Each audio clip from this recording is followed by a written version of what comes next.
पूरे विश्व में और हमारे राज्य झारखंड में भी लॉकडाउन की परिस्थिति है कोरोना वायरस के कारण से। और इसमें अवसर पर हम अपने चर्चों में आराधना करने के निमित्त इकट्ठे नहीं हो पा रहे हैं, इसलिए ये ऑनलाइन सभी विश्वासियों के लिए ऑनलाइन आराधना की व्यवस्था की जा रही है। अतः आप लोगों से अनुरोध है कि आत्मिक लाभ उठाने के निमित्त हमारी इस ऑनलाइन आराधना में अपनी भागीदारी अवश्य देवें और आत्मिक लाभ उठाएं।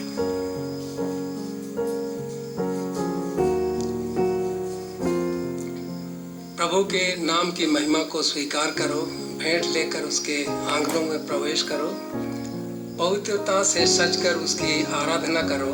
हे पृथ्वी के लोगों, उसके सम्मुख कांपते रहो। हम एक साथ मिलकर शुद्धता की प्रार्थना करें। हे सर्वशक्तिमान परमेश्वर, तेरे सम्मुख सबके हृदय खुले हैं। तू सबकी अभिलाषाओं को जानता है और तू इसे कोई भी भेद छिपा नहीं है। अपने पवित्र आत्मा की प्रेरणा से हमारे हृदय के विचारों को शुद्ध कर हम तू इसे पूर्ण रूप से प्रेम करें और योग्य रीति से तेरे पवित्र नाम की स्तुति करें, हमारे प्रभु ख्रिस्ट के द्वारा। आमीन।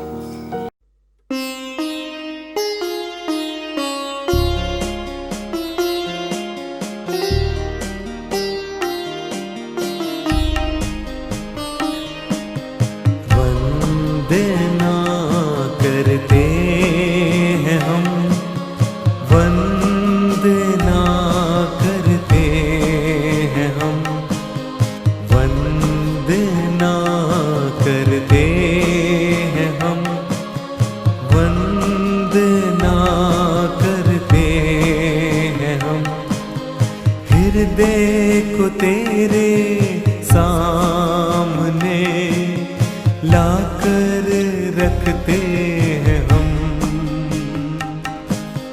हृदय को तेरे सामने लाकर रखते हैं हम। वंदना करते हैं हम, वंदना करते हैं हम।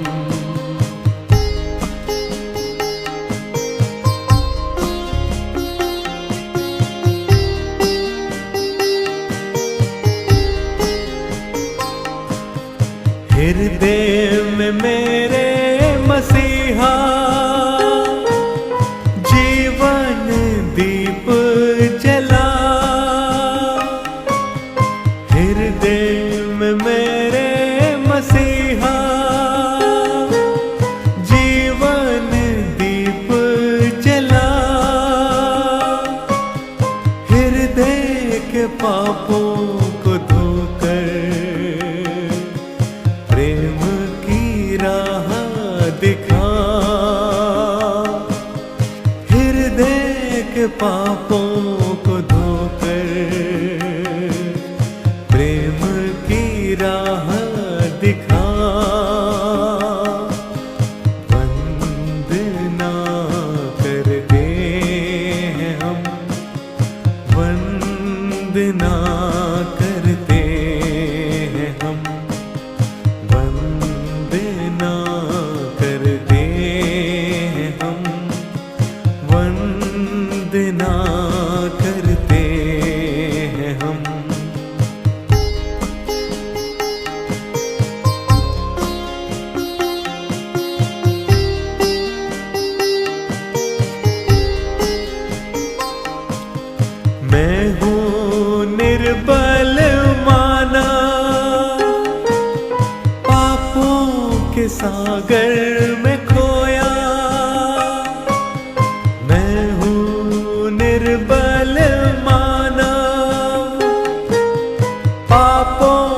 सागर में खोया, अब तुम संभालो यीशु जी। भवसागर में हूँ खोया, अब तुम संभालो यीशु जी। भवसागर में हूँ खोया, वंदना करते हैं हम, वंदना करते हैं हम, वंदना करते हैं हम, वंदना करते हैं हम।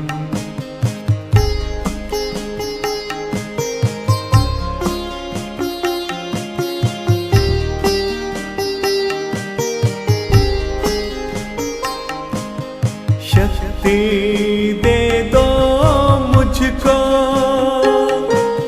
मेरा नहीं कोई मीत। शक्ति दे दो मुझको, मेरा नहीं कोई मीत। जीवन को मेरे ले लो, गाऊं मैं तेरे ही गीत। जीवन को मेरे ले लो, गाऊं मैं तेरे ही गीत। वंदना करते हैं हम, वंदना करते हैं हम, वंदना करते हैं हम, वंदना करते हैं हम। हृदय को तेरे सामने लाकर रखते हैं हम। हृदय को तेरे सामने लाकर रखते हैं हम।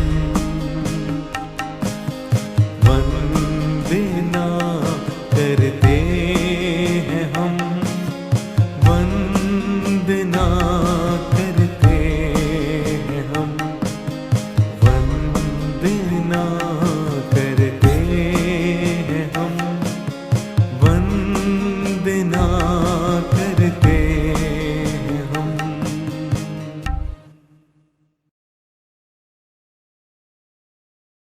करें। हे परमेश्वर, तेरी इच्छा है कि सारी मनुष्य जाति त्राण पावे और मृत्यु की मैं पहचान करे। यह बात है कि जैसे तेरे पुत्र ने अपने प्रेरितों को अपना मार्ग तैयार करने के लिए भेजा, वैसे ही उसकी कलीसिया के बीमारों को चंगा करने, दलितों को सहारा देने और तेरे प्रेम का सुसमाचार घोषित करने में समर्थ हो। उसी के द्वारा जो तेरे और पवित्र आत्मा के साथ एक परमेश्वर अब और सदा सर्वदा जीवित और राज्य करता है। आमीन।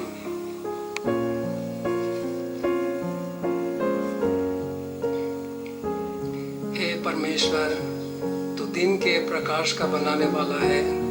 तूने अंधकार को दूर करके जगत में प्रकाश ले आया है।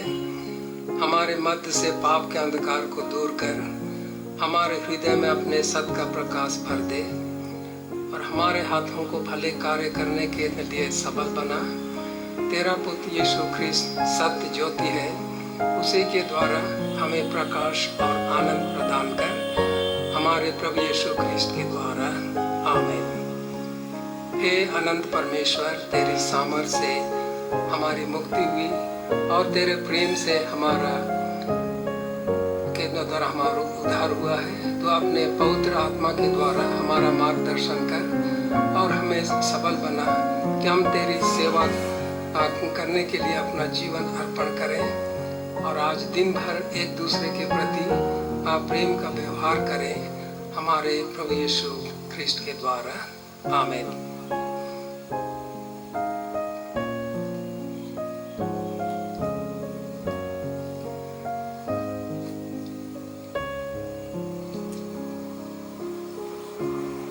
अब इस समय हम लोग धर्मशास्त्र से वचन सुनेंगे और वो लिखा है पवित्र मत्ती रचित सुसमाचार 9वां अध्याय और उसके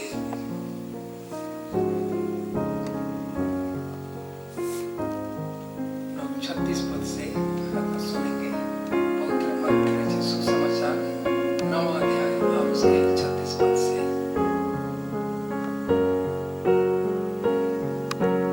जब उसने अर्थात यीशु को देखा तो उसको लोगों पर तरस आया, क्योंकि वे उन भेड़ों के समान जिनका कोई रखवाला ना हो व्याकुल और भटके हुए से थे। तब उसने अपने चेलों से कहा, पक्के खेत तो बहुत हैं पर मजदूर थोड़े हैं, इसलिए खेत के स्वामी से विनती करो कि वह अपने खेत काटने के लिए मजदूर भेज दे। फिर उसने अपने 12 चेलों को पास बुलाकर उन्हें अशुद्ध आत्माओं पर अधिकार दिया कि उन्हें निकालें और सब प्रकार की बीमारियों और सब प्रकार की दुर्बलताओं को दूर करें। इन 12 प्रेरितों के नाम ये हैं। पहला शमौन जो पतरस कहलाता है और उसका भाई अंद्रियास, जब्दी का पुत्र याकूब और उसका भाई यूहन्ना, फिलिपुस और बरतुल्मै, थोमा और मासूल लेने वाला मत्ती, हल्फाई का पुत्र याकूब और तद्दाई, शमौन कनानी और यहूदा इस्करियोती जिसे उसने पकड़वा भी दिया। इन 12 को यीशु ने यह आज्ञा देकर भेजा, अन्य जातियों की ओर न जाना और सामरियों के किसी नगर में प्रवेश न करना, परंतु इस्राएल के घराने की कोई भी भेड़ों के पास जाना और चलते चलते यह प्रचार करो, स्वर्ग का राज निकट आ गया है। बीमारों को चंगा करो, मरे हुओं को जिलाओ, कोढ़ियों को शुद्ध करो, दुष्ट आत्माओं को निकालो। तुमने सेंत में पाया है, सेंत में दो। अपने अपने पटुकों में ना तो सोना और ना रूपा और ना तांबा रखना। मार्ग के लिए ना तो झोली रखो, ना तो कुर्ते, ना जूते और ना लाठी लो, क्योंकि मजदूर को उसका भोजन मिलना चाहिए। जिस नगर में या गांव में जाओ तो पता लगाओ कि वहाँ कौन योग्य है, और जब तक वहाँ से ना निकलो तो उसी के यहाँ रहो। घर में प्रवेश करते हुए उसको आशीष देना। यदि उसमें घर के लोग योग्य होंगे तो तुम्हारा कल्याण उन पर पहुंचेगा, परंतु यदि वे योग्य न हो तो तुम्हारा कल्याण तुम्हारे पास लौट जाएगा। जो कोई तुम्हें ग्रहण न करे और तुम्हारी बातें ना सुने, अब उस घर या उस नगर से निकलते हुए अपने पाँव की धूल झाड़ डालो। मैं तुमसे सच कहता हूँ कि न्याय के दिन उस नगर की दशा से सदोम और अमोरा के देश की दशा अधिक सहने योग्य होगी। देखो, मैं तुम्हें भेड़ों के समान भेड़ियों के बीच में भेजता हूँ, इसलिए सांपों के समान बुद्धिमान और कबूतरों के समान भोले बनो। यह प्रभु यीशु ख्रिस्ट का सुसमाचार है। हे प्रभु यीशु ख्रिस्ट, तेरी स्तुति हो।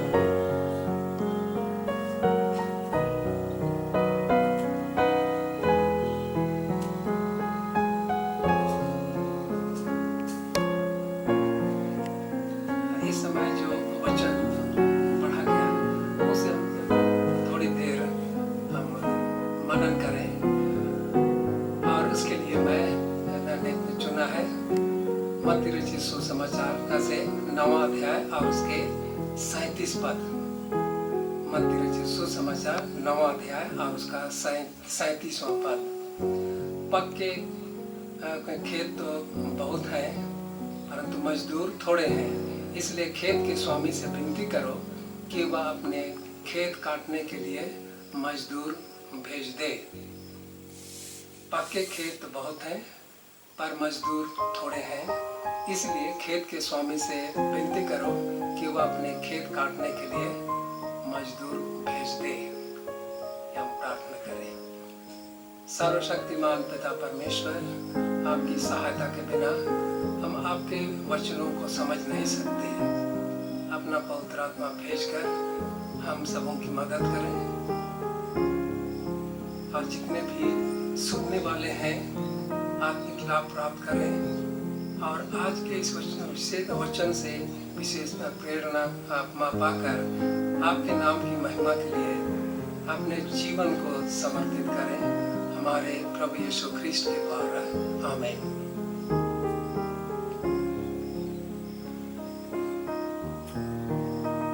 आज की विषय वस्तु आप सबों को स्पष्ट हो गया है कि ये खेत और उसमें पकी फसल और उसको काटने और उसमें खेत को काटने के लिए मजदूरों को भेजने के लिए एक अर्जी है।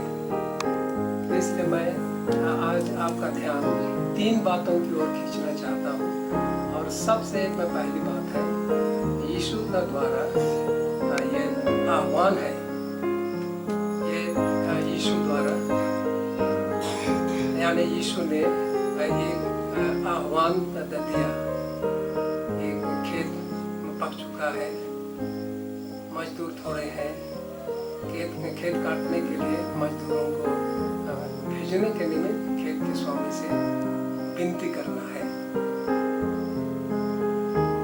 यीशु पक्के अपने खेत की चिंता करते हैं और कई एक उदाहरणों के द्वारा जब यीशु ने अपने खेत और फसल इनकी चर्चा करते हुए अपने दृष्टांतों में एक विशेष मकसद रखा और उसके द्वारा उसने यह प्रकट करने की कोशिश की। एक खेत तो संसार है और उसमें खेत में हम बीज के समान बोए गए हैं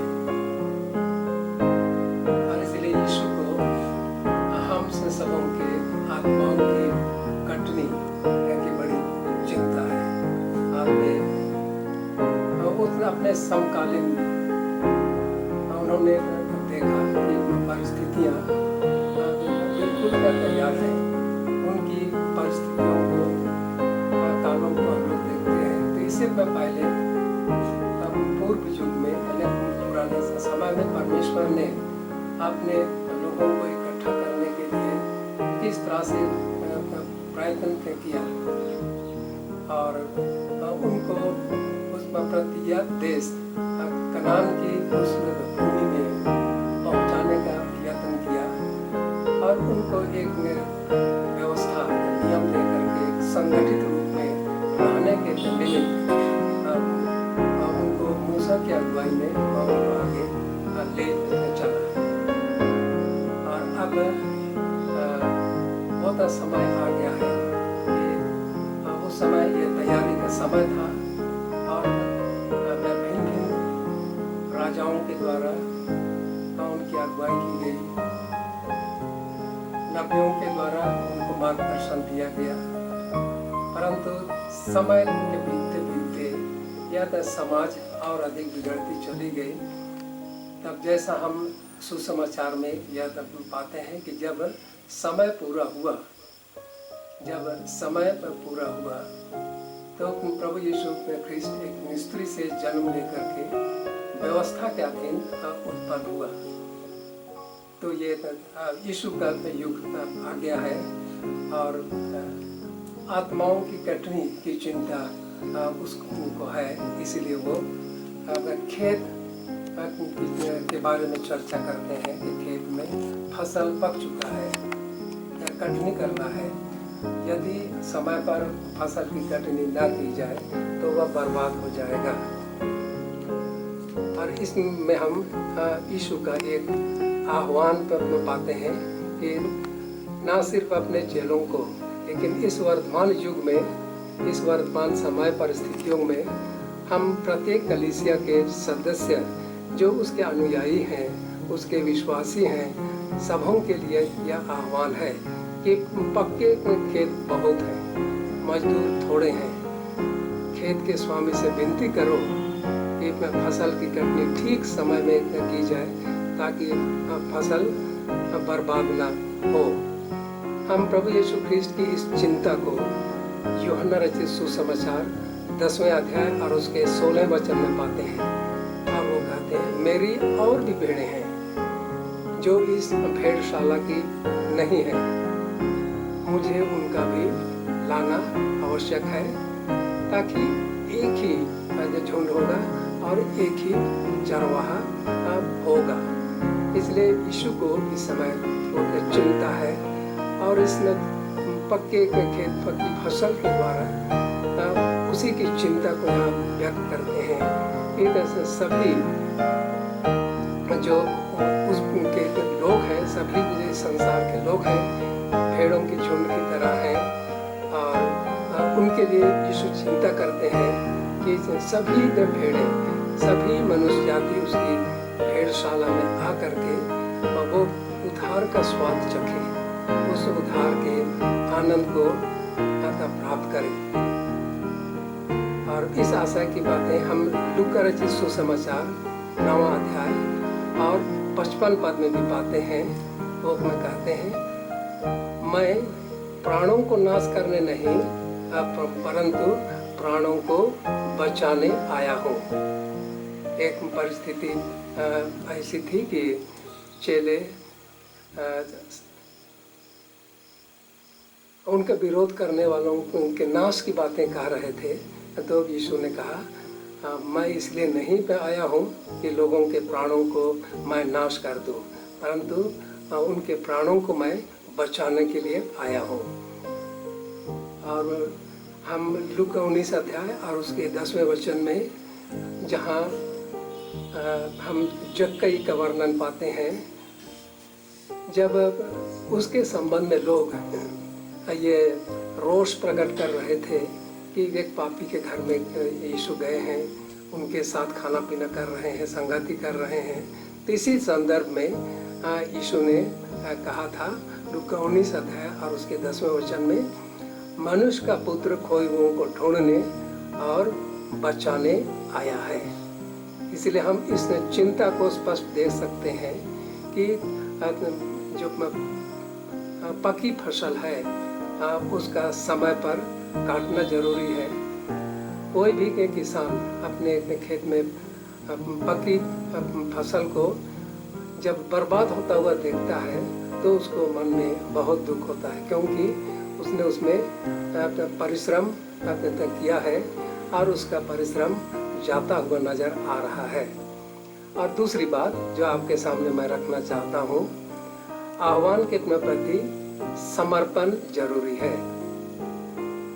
पुनः मैं उसमें पहले बिंदु को आपके समक्ष रखता हूँ कि यीशु का ये आह्वान है, ये लोगों को जागरूक करते हैं इस वचन के द्वारा। और दूसरा बिंदु है, इस आह्वान के प्रति हम प्रत्येक का समर्पण जरूरी है। यशाया नबी 6वें अध्याय और उसके 7वें 8वें वचन में हम पढ़ते हैं, तो वहाँ मंदिर में एक पवित्र दर्शन उसको मिलता है। मंदिर धुएं से भर गया और ऐसी स्थिति को देख करके यशाया डरता है और वो अपने आप के विषय में कहता है कि मैं पापी मनुष्य हूँ और पापी होठ वाले मनुष्यों के बीच में रहता हूँ, मुझमें कोई भी योग्यता नहीं है। इसलिए वो डर जाता है। परंतु ऐसी स्थिति में उसे एक संतावना के लिए एक शराब बेदी से चिमटे के सहारे अंगार को उठाता है। इतने तुम कहते कि मैं अशुद्ध होठ वाले मनुष्यों के बीच में रहता हूँ, मैं इस योग्य नहीं हूँ। उसके होठों को छुआ जाता है और उसे कहा जाता है कि अब तुम शुद्ध हो गए।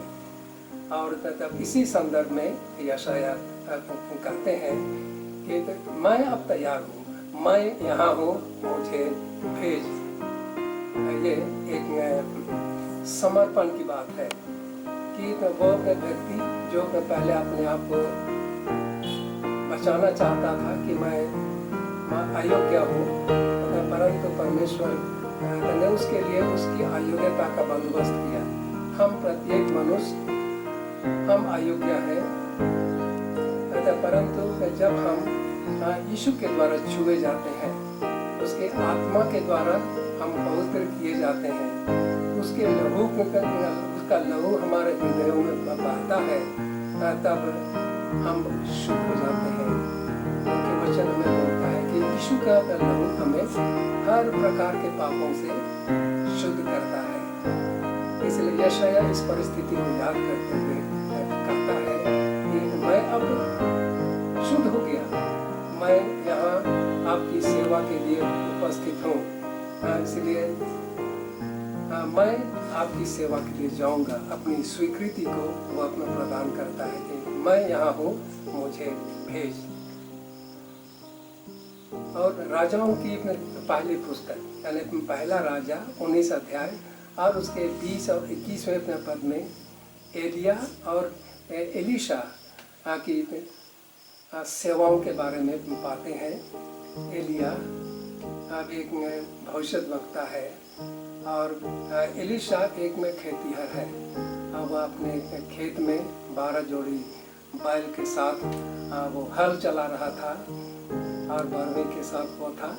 और उसी समय एलीशा ने अपनी चादर उसके ऊपर डाल दी।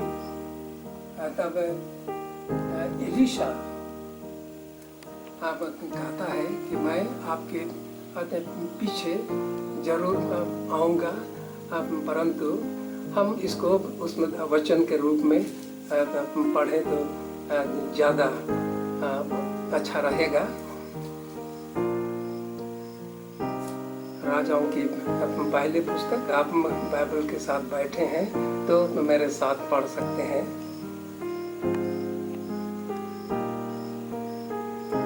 19 पद से हम लोग पढ़ सकते हैं। तब वह वहां से चल दिया और शापात का पुत्र एलीशा उसे मिला, जो 12 जोड़ी बैल अपने आगे किए हुए स्वयं 12वीं के साथ होकर हल जोत रहा था। उसके पास जाकर एलिया ने अपनी चादर उस पर डाल दी। तब वह बैलों को छोड़कर एलिया के पीछे दौड़ा और कहने लगा, मुझे अपने माता पिता को चूमने दे, तब मैं तेरे पीछे चलूंगा। उसने कहा, लौट जा, मैंने तुझसे क्या किया है? तब वह उसके पीछे से लौट गया और एक जोड़ी बैल लेकर बलि किए और बैलों का सामान जलाकर उनका मांस पका के अपने लोगों को दे दिया और उन्होंने खाया। तब वह कमर बांधकर एलिया के पीछे चला और उसकी सेवा टहल करने लगा। तो यहाँ एलीशा के द्वारा पूर्ण समर्पण की बात पाते हैं। वह संपन्न खेतीहर था। 12 जोड़ी बैल का मतलब वह बहुत ही संपन्नता को दिखाता है। और वह अपने बैल और जोतने का जो सामान है उन सबको वह जला देता है और वह कहता है कि अब आपके पास आपके साथ मैं जा सकता हूँ। चूँकि जीविका का जो साधन था वह अब समर्पित हो चुका है, इसलिए वह उसके पीछे चलने के लिए अब तैयार है। और इसी तरह से हमने आज सुसमाचार के वचन में मत्ती 10वें अध्याय में इस बात को देखा कि यीशु के चेले, आप अभी उनको अच्छी तरह से जानते हैं क्योंकि वे किस किस्म पृष्ठभूमि से यीशु यानी सुसमाचार की सेवा के लिए वे आए थे। फिर से तो मैं आपके सामने उन वचनों को रखना चाहता हूँ।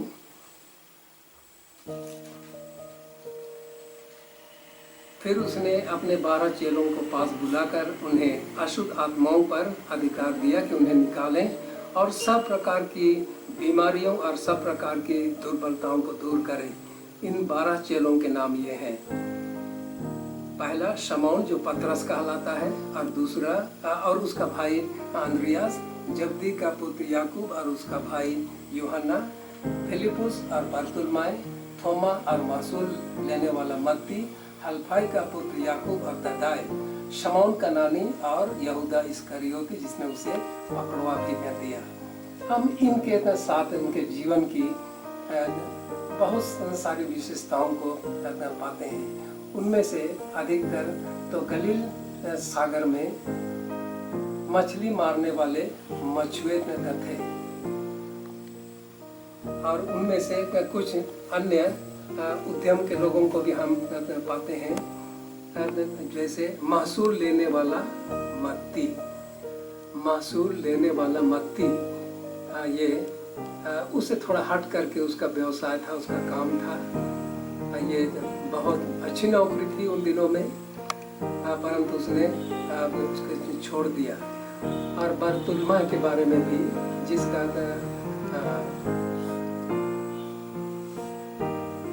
नाम हम लोग यूहन्ना रचित सुसमाचार में कोई दूसरा नाम हम लोग पाते हैं कि ये उसका नाम लेवी के रूप में पाया जाता है, लेकिन वह एक ध्यान मनन करने वाला व्यक्ति था। वो ध्यान मनन करता था और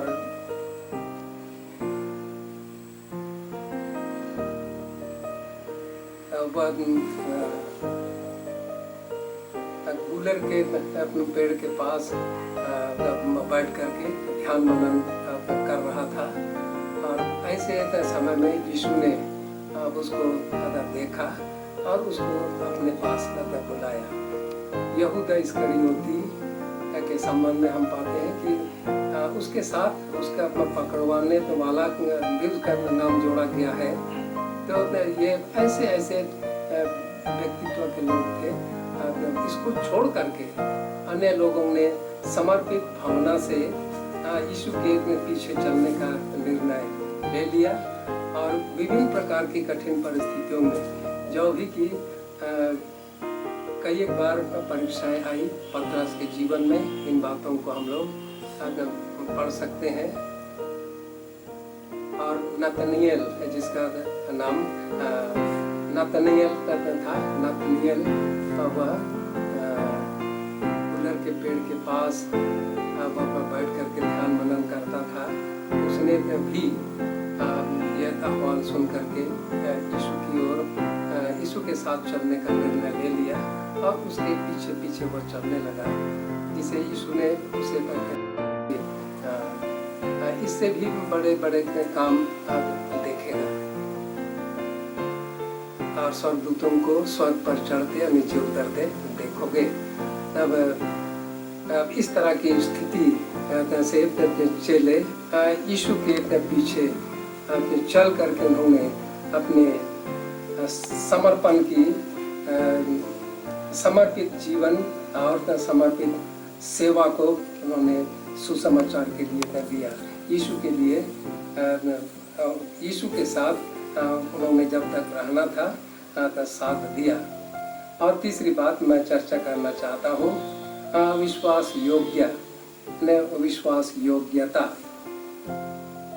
पहला कोरिन्थी 4 अध्याय और उसके दूसरे वचन में हम ये पाते हैं कि भंडारी में यह बात देखी जाती है कि वह विश्वास योग्य निकले।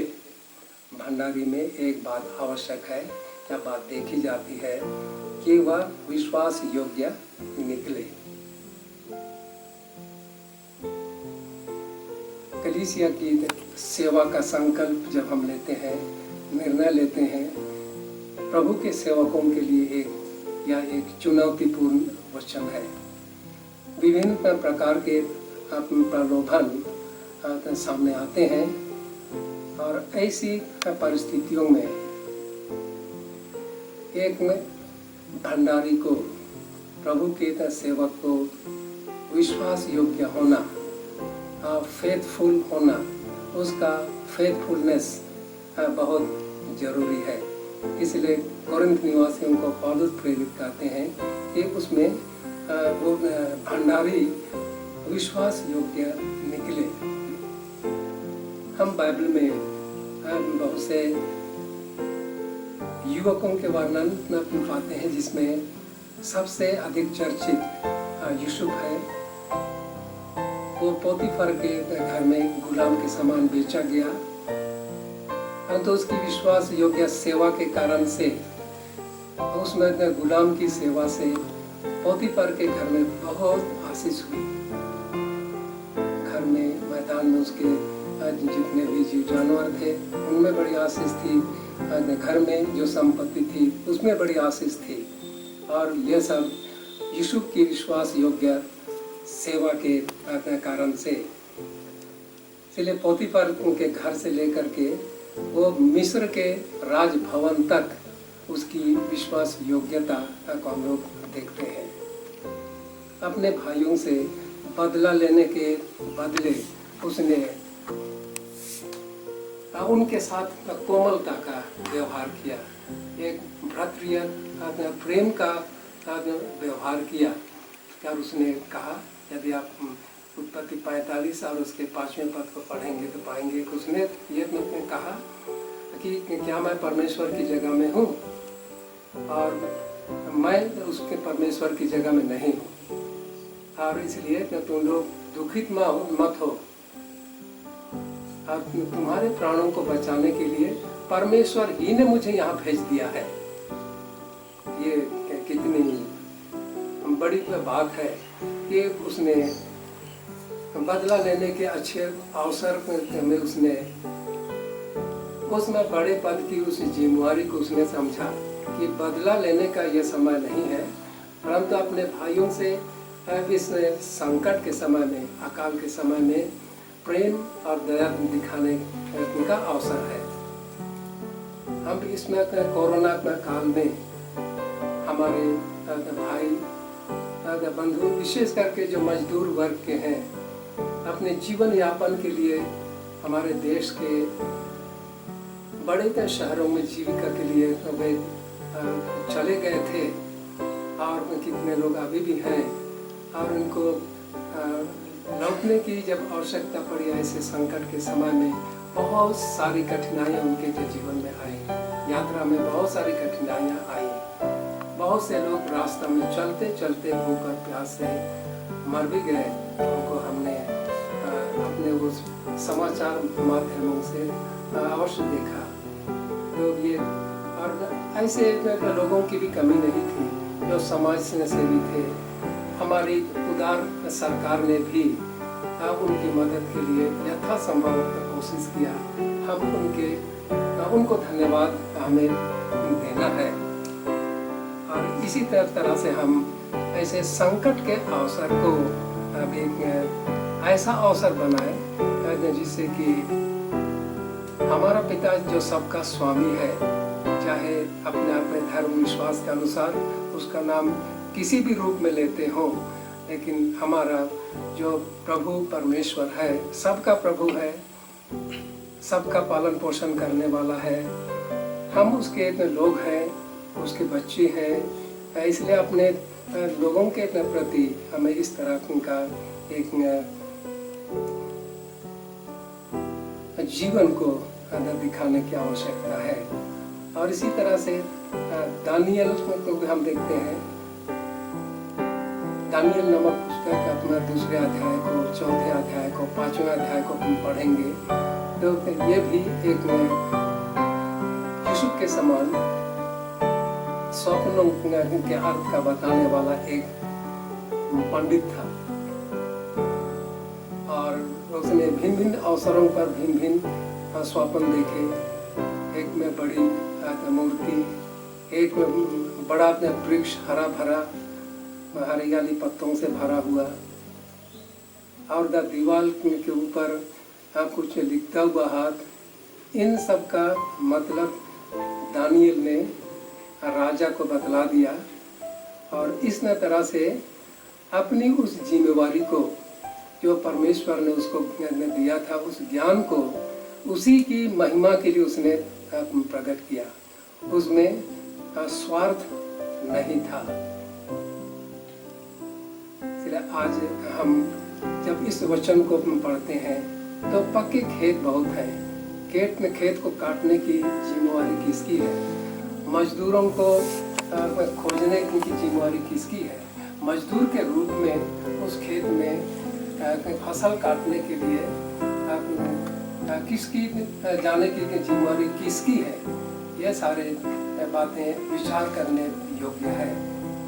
क्या हम यह सिर्फ प्रभु यीशु के उनके चेलों के ऊपर में या यीशु के ऊपर में छोड़ दें? तो वे तो इसीलिए चुने गए थे, यीशु इसीलिए आए थे, और हम क्या है, हम क्या करेंगे? इसलिए प्रिय भाइयों और बहनों और बच्चों, आप लोगों से इस वचन के माध्यम से इन 3 बिंदुओं पर आपका ध्यान मैंने खींचा। यीशु द्वारा यह एक आह्वान है और इस आह्वान के प्रति हमें समर्पण की जरूरत है और इस समर्पण में हमें विश्वास योग्य भंडारी का हमें परिचय देना है। जैसे उदाहरण स्वरूप हमने देखा यूसुफ और दानियल के जीवनी के द्वारा। आइए प्रभु हम सबों को ऐसी मदद करें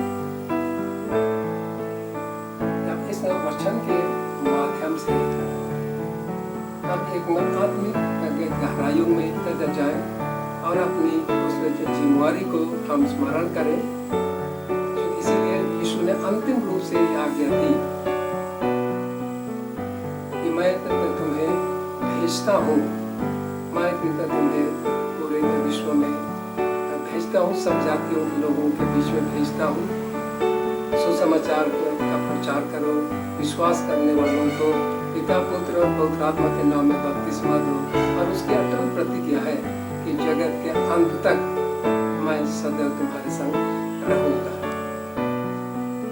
प्रार्थना करें।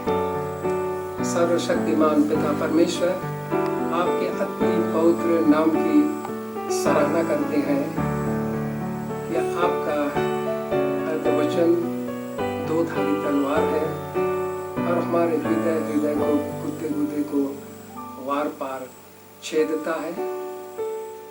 हमारी प्रार्थना है कि इस वचन के माध्यम से हम सबों को प्रेरित करें, अपनी जिम्मेवारियों को हमें स्मरण दिलाएं कि हम अपने जीवन की उन जिम्मेवारियों को हल्के में नहीं, परंतु यूसुफ और दानियल के समान जहाँ कहीं भी हमारी जिम्मेवारी है, उन सारी जिम्मेवारियों को हम कुशलता पूर्वक विश्वास योग्यता के साथ उसको पूरा कर सकें।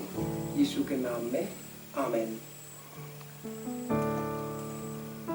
इस समय अंत में इनके जो मुंडारी समझते हैं, मैंने हिंदी में कहा लेकिन अब इसको मुंडारी में भी आप समझ सकते हैं जो मुंडारी भाषा जानते हैं। और इसमें हम लोग यीशु के आह्वान, समर्पण और विश्वास योग्यता के बारे में हमने वचन में सुना। तो मैं एक गीत हमारे गीतकारों ने बनाया है, आपके पास ये जिदन सेनहुरा की किताब है, तो उसमें 6वें गीत को आप खोल सकते हैं। जिदन यीशु माणी तिंगे मामा और उस गीत को मेरे साथ आप गा सकते हैं। जिदन यीशु माणी तिंगे मामा माणी तिंगे मामा जिदन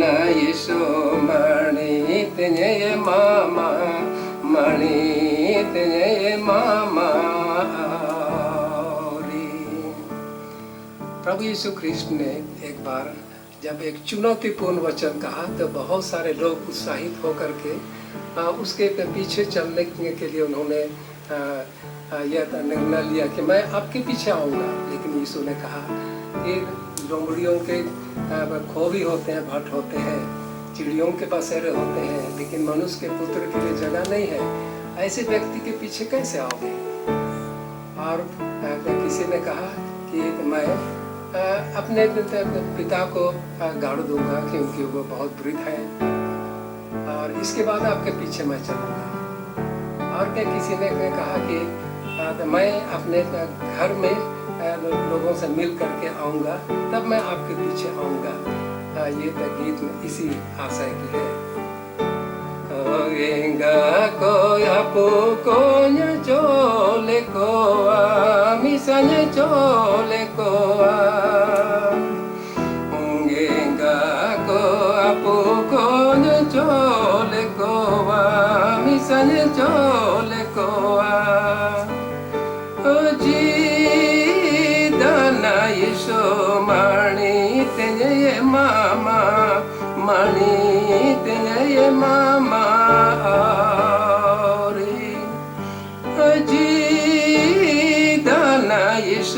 Mani tenye mama, mani tenye mama ori. Haga ko misi ko nye chole koa, misanye chole koa. Haga ko misi ko nye chole koa, misanye chole koa. Oji dana yesho mani tenye mama, mani tenye mama ori. Oji dana yesho mani tenye mama, mani tenye mama ori. Oda ko dubar konya nele hirale, misanya nele hirale.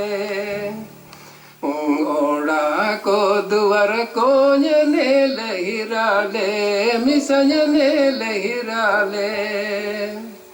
Oji dana yisho mani tenye mama, mani tenye mama ori. Oji dana yisho mani tenye mama, mani tenye mama ori. Hatu ko dismo ko nele rubalale, misanya nele rubalale.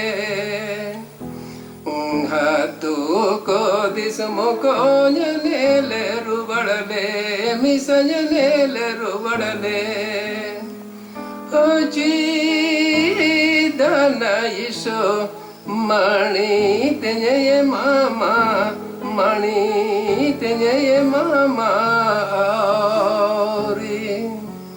Oji dana yisho mani tenye mama, mani tenye mama ori.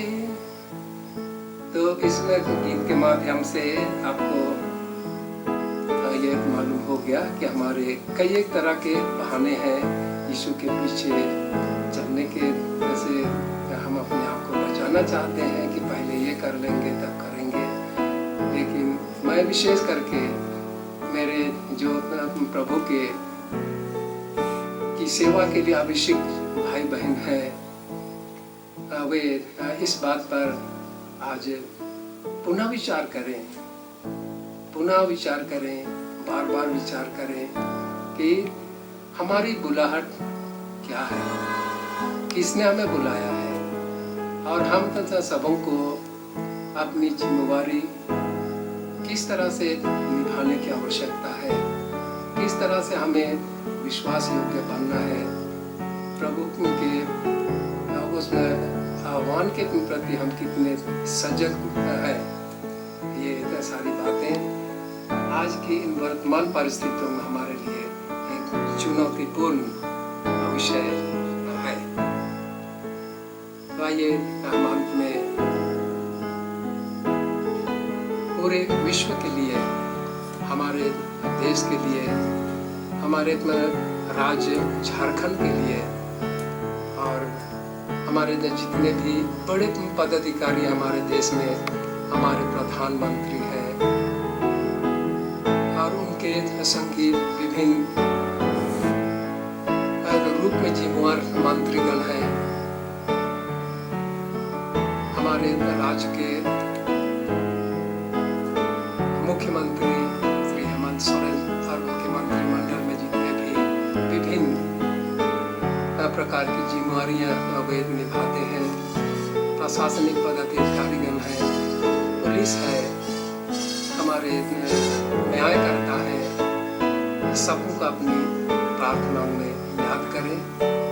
सभी भाई बहनों को, सभी बच्चों को, जो संक्रमित लोग हैं अपने अपने घरों में भी हैं, हॉस्पिटल में है, सेवा करने वाले थे सभी चिकित्सकों के लिए, उनके सहायकों के लिए हम प्रार्थना करें। सर्वशक्तिमान पिता परमेश्वर, हम आपका धन्यवाद करते हैं कि आपने हमारे हृदयों में वह प्रेम बो दिया है, जिस प्रेम को आपने क्रूस पर से दिखाया। और वचन हमें स्मरण दिलाता है कि परमेश्वर ने भी जगत से ऐसा प्रेम रखा कि उसने अपना इकलौता पुत्र यीशु ख्रिस्त दे दिया। हम भी एक दूसरे से प्रेम रखते हुए, एक दूसरे के प्रति प्रेम करने का जो कर्ज है, हम उसको अपने ऊपर से उतार सके कि हमें एक दूसरे से प्रेम रखना है।